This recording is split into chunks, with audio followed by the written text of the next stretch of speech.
Hey, you guys, what's up? Welcome back, Miss D Talks. Of course, I told you I was going to be releasing some more videos, and I'm out here trying to get back in the grind of things. Thank you guys for being so patient with me. Believe me, I have been feeling your thoughts and your prayers, and I appreciate all your support. And today, we're going to continue with our talk on, of course, how are we building resilience? One way was through mindfulness and meditation as a practice every day.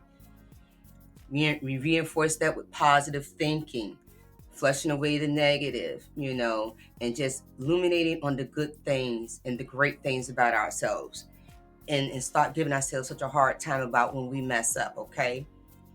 What I wanted to talk about today is problem solving. Problem solving. And with problem solving, it's just about developing an effective strategy to navigate us through the challenges that life can bring us and just find some solutions that are feasible and within our reach. Okay. So, with that, and the way it relates to resilience, which is being able to bounce back, um, you have to start breaking down your problems. You break them down, compartmentalize them, and take it piece by piece. And it may be a little bit easier to digest by breaking down the problems. First, we're going to identify what the problem is. Okay? Identify what the problem is. And you have to be 100% honest with yourself about what the problem is. Not about your excuses or your reasoning to support what's going on. If it's something within yourself. But the things you can't control and you know that that's a problem, be 100% with yourself. This is the problem. Once you've clearly defined what the problem is, you're halfway there. You are halfway there. You take that problem and you look at it. So if it's, how do I find ways to spend more time with my children? They're complaining that, Mommy, you don't have time for me. Mommy, you're not there. Mommy, okay. So that's the problem, right? We're going to break that down. How can we do that? Because if we're making time for everything, and the most important things in our lives are our children, and they're saying is not enough. Are they spoiled or are they right? Take that problem, make it smaller. Is it time management may be an issue? Is it how you're commuting every day? That's the issue. Is it the hanging out after work and then going home? That's the issue. We have to be all the way clear. Just break it up into small parts. And then in each little part, make your adjustments. You have to find solutions. This is your number one was breaking down the problem with identifying the problem first, and then you break it down. Number two, we need to brainstorm. Just a pen, paper, whatever you have handy, and just get to thinking. Figure out how we gonna get out of this. How can I do this? How can I do that? What's feasible? By the time you jot down all of that, you're gonna realize you have a pencil, a pad full of things that you can try. Once you have your list of options, you're going to evaluate each one for feasibility and see if it's really something that you can apply to this problem. Number three, then you're going to make a plan. You're going to make a plan and you're going to choose one of the solutions that you've written down. The next thing, you're going to take an action and you're going to make it happen. You're going to make it happen. And one more thing, also staying flexible.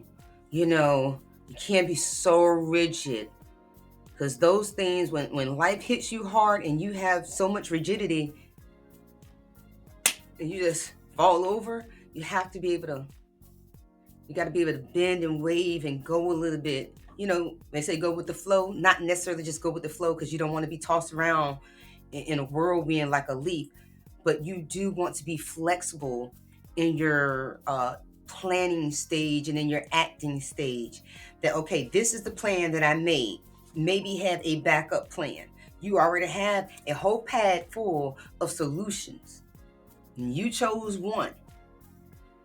Flexibility will allow that if that plan does not completely come to fruition like you wanted it to, there is a backup plan that will help reduce anxiety, guaranteed, every time. The biggest thing about problem solving is not taking things and turn it into a risk. When I say that, and I always talk about risky behavior, because those are our choices. Those are our options. We had options. We went down a list of things and decided things that we were going to do. And some mistakes were made. Flexibility also means you have to learn from those mistakes. Plan one did not work. What can I learn from plan one and apply it to my backup plan so we don't make the same mistakes again? That can be applied to so many different areas. You guys, you see why I get excited about stuff like this? Like, and I've been known, but I was maybe not mentally, I'm knocking stuff over. Maybe I was not mentally prepared, emotionally. Maybe I hadn't been out on the limb far enough. I don't know. But learning these skills, not teaching it to somebody else, because I've done that. That didn't work because I forgot what I taught because I didn't apply it to myself. These things work. I've had things to come against me just within the last 5 or 6 days, and I just wanted to go numb. I allowed myself to grieve. I allowed myself to be upset because I'm a human being and I have feelings and emotions. And you have to be kind to yourself. You're allowed to feel. You're allowed to be upset. You're allowed to get angry just as much as you're allowed to be happy. Not letting those things take us over. Problem solving, identifying the problem. Problem solving works in every aspect. I promise you guys. I want to take this time and thank you guys so much for staying with me. My videos are running a lot longer than usual because I had so much information I've been holding on to. Been sitting on it for like 3 or 4 weeks. But you guys have been very patient, so I'm just trying to build all this information out. I'm still skipping over a whole lot of stuff because everything's not just coming back to my mind. I got little post-its trying to give me indicators of what I'm supposed to say, but I want to make sure I focus on you and not focus on trying to get everything out. So I'm going to say we might come back and talk about healthy lifestyles, but I've spoken on that in a previous series. But all of this stuff is just to keep building you up, building you up. This is how the resilience get built. And you have to keep eating little bits of it every day. Just take it into yourself a little bit at a time. I also put out a video with just a few shots of my mountain views to some very, very, very meditative music, something that you could just sit back and you can listen to for however long you want to. And it's a few things about, breathing and taking a deep breath on there. But you can honestly just cut it on and just close your eyes, take deep breaths to yourself, and just enjoy your moment. Enjoy your moment. And I believe I named it Mountain Meditation. Mountain Meditative Moments for you.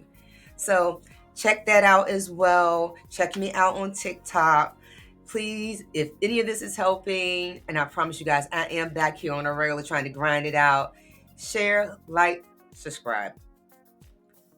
Thank you guys so much for hanging in there with me. We're going to wrap up on how to build resilience in the next video, I promise.